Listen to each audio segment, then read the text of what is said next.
Continua la nostra battaglia di coerenza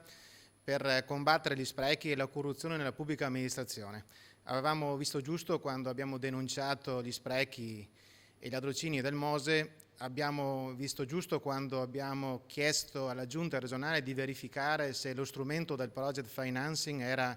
uno strumento per garantire servizi di pubblica utilità o se era invece uno strumento per garantire l'arricchimento di pochi soggetti.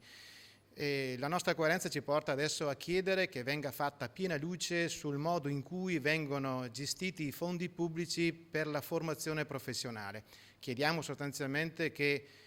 ci venga chiarito se le ingenti quantità di risorse pubbliche utilizzate per la formazione professionale servono per formare e dare prospettive di natura lavorativa ai giovani, oppure se servono per mantenere in piedi un sistema autoreferenziale che va a beneficio solo dei formatori. Noi chiediamo alla Giunta di venire a rispondere in aula per chiarirci i nostri dubbi e per fare in modo che si verifichi se effettivamente anche in questo settore si possa annidare o meno il sistema del malaffare.